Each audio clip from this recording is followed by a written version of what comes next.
What's up with the squad? It's Cess, your favorite Auntie with Uncle Tendencies, and welcome back to Cess Talks Sports. A shout out to my loyal family, keep pulling up. And if you're new around here, welcome to the community. Don't forget to hit that subscribe button, ring that notification bell so you never miss a drop. And everybody, like, comment, share, and hype this video so I know you pulled up. This is one of those stories that's already shaping the season. We've been talking about Rolls-Royce Joyce Edwards' leap for months, but what she's doing right now in just 2 games is turning projection into proof. From her 27-point coming out party against Anderson to her well-rounded clutch performance in the Gamecocks 91-82 exhibition win over North Carolina, Joyce is showing us the full picture of what a sophomore star looks like when potential meets preparation. October 24th, 2025, Colonial Life Arena.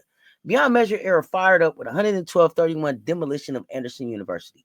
South Carolina ran the floor like track athletes in sneakers, forced 24 turnovers, scoring 34 points off of them, and out-rebounded Anderson 61-28. They poured in 52 fast break points and held Anderson to just 2 points in the second quarter. That's the Dawn Staley blueprint in living color. Defense into transition, pressure into production. And at the center of it all was Joyce Edwards. 27 points, 9 for 13 from the field, 7 for 8 from the line. Her efficiency wasn't just elite, it was surgical. She didn't force shots. She let the game come to her. And that's how you know a player's ready for more. Let's talk about the performance. 27 points, 9 for 13 from the field, like I said, 7 to 8 from the line. On a night when every single Gamecock scored at least 5, Joyce still separated herself.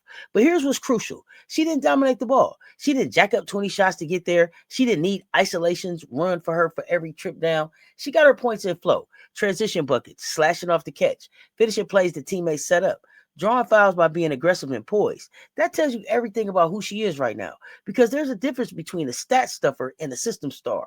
Joyce didn't force a thing, and that's why her efficiency hit nearly 70%. Now let's slow it down and walk through the key stretch of the game. Second quarter. First quarter, Joyce admitted she was nervous, and you can see it. Couple of rush touches, a little too much adrenaline, but she settled in, and when she did, it was over.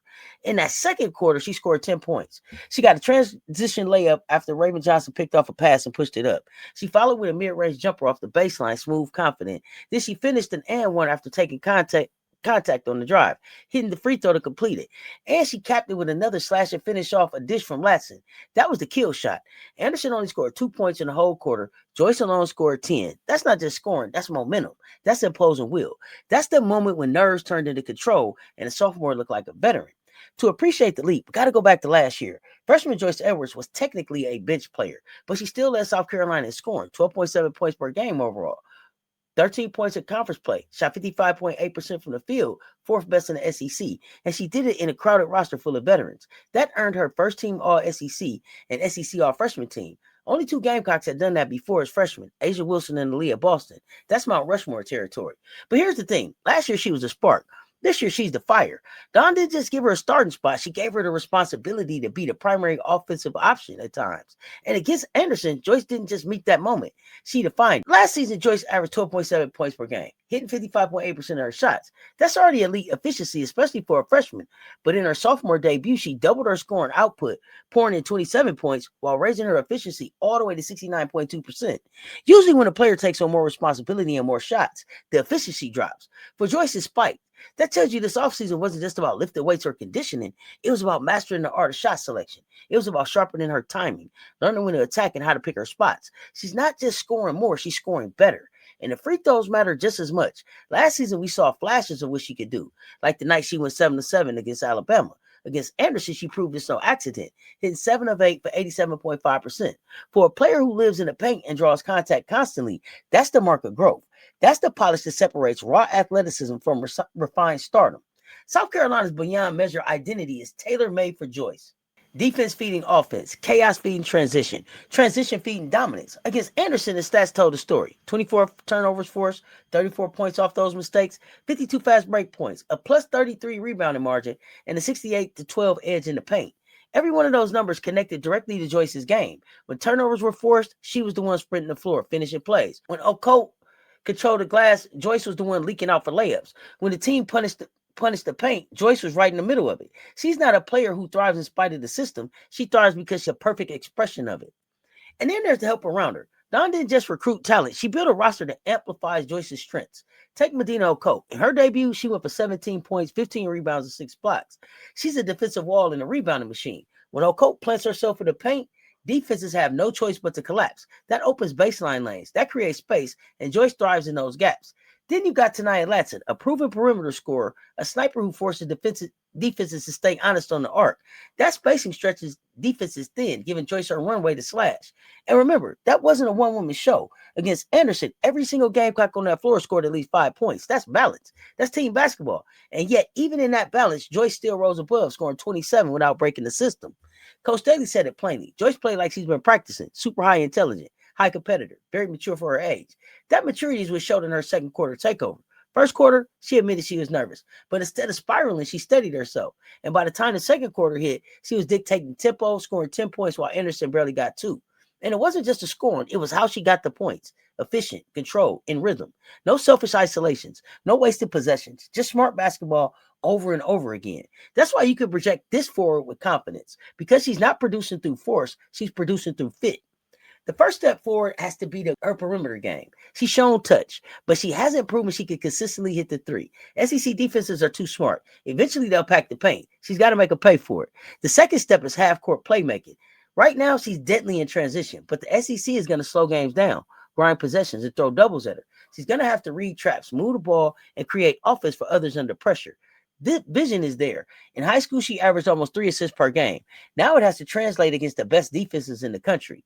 When you line up Joyce's freshman year against her sophomore debut, the leap is impossible to ignore. As a freshman, she averaged 12.7 points per game, and that was already enough to lead South Carolina in scoring. But in her very first start as a sophomore, she more than doubled that with 27. And it's not just about volume. Look at the efficiency. This season, she's been elevated to a confirmed starter, a centerpiece in Dawn Staley's plan. That role change isn't symbolic, it's structural. It says the offense flows through her now, and the expectation is not just to contribute, but to carry. Then came the next chapter, y'all. The Atlanta exhibition against number 11 North Carolina. This one wasn't a runaway. It was a real test. South Carolina won 91-82, and Joyce Edwards showed the other side of her game. Balance, defense, and timing. She finished with 12 points, 9 rebounds, 2 steals, and a block. She wasn't chasing stats. She was controlling impact. She was one of 5 Gamecocks in double figures, blending into a balanced, dangerous attack. But when the game called for a closer, she answered. With 4:27 left in the fourth, the lead set at 18. Joyce caught it deep, powered through contact, and hit a layup to stretch the margin to 20, the largest lead of the night. That was the dagger. That was the moment she sealed it, and it wasn't flashy. It was clinical. She recognized the moment, took her space, finished strong. What that game proved is that Joyce doesn't have to drop 27 every night to dominate. She can shift from explosive scorer to stabilizing force. Her 12-9-2-1 stat line wasn't just solid. It was the portrait of a complete player. Defensively, she was active on the glass, quick on rotations, and disruptive in passing lanes. Offensively, she read the rhythm of the game, sometimes pushing, sometimes spacing, always staying within the flow. That's maturity. That's what separates stars from stat chasers. And that's why the North Carolina game matters. It wasn't about numbers. It was about balance. Joyce proved she can still tilt the floor in big games, even when she's not the top scorer. When you add that to her Anderson explosion, it paints the full picture. She can burn teams when she's hot and bury them quietly when she's steady. This is where the weight of history comes in. Asia Wilson was great as a freshman, but as a sophomore, she took the leap, winning SEC Player of the Year, the first of 3 straight. Joyce Edwards is walking the same path. Freshman of the year, leading scorer, all SEC, all freshman. Sophomore year, first game as a starter, 27 points. Her coach calling her the next generational star. That's not coincidence, that's blueprint.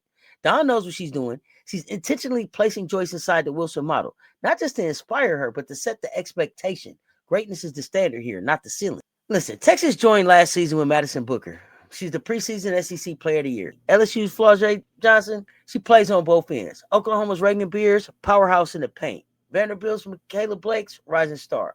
But one thing never changes. The SEC Player of the Year usually comes for the team that wins the league. In South Carolina, pick to win again. That means Joyce is the centerpiece of the SEC's top program. Already has the inside track. Stack up the evidence, y'all. The case for SEC Player of the Year, listen, she's efficient. Nearly 70% from the field in her opener, nearly 90% from the line. She's productive from 12.7 as a freshman to 27 in game 1 and 12-9 in a ranked matchup. She's mature, controlling tempo, and shining in clutch moments. She thrives in system. Beyond measure, basketball plays to her strengths. She's got historical precedence, following the Wilson path step for step, and she's doing it in the toughest SEC we've ever seen. That's not a contender resume. That's a front-runner resume. Why Joyce? Why now? Listen, physically, she's ready. 6'3", fast, explosive. Statistically, she's elite. Efficient, balanced, clutch. Mentally, she's grounded. Nerves turn into leadership. Organizationally, she's been chosen, the next generational star. From Anderson to Atlanta, from 27-point explosion to 12-point composure, Joyce Edwards has already proven she can dominate in different ways. And that versatility, the ability to be both the hammer and the hinge, is what wins awards and banners. This isn't height, this is trajectory. The sophomore statement has been made, and the mandate is clear. Joyce Edwards is built for the Player of the Year. All right, fam, make sure you drop a comment with your thoughts on Joyce Edwards' sophomore leap and her SEC Player of the Year case. Do you believe she's already the front runner, or do you see someone else in the SEC making a claim? Don't forget to hit that subscribe button, ring the notification bell, and share this video with somebody who loves the Gamecocks. Catch y'all next time on Cess Talks Sports, where we always bring you the latest on the rising stars and legends in the making. Keep hooping, stay tuned, talk soon. I'm out.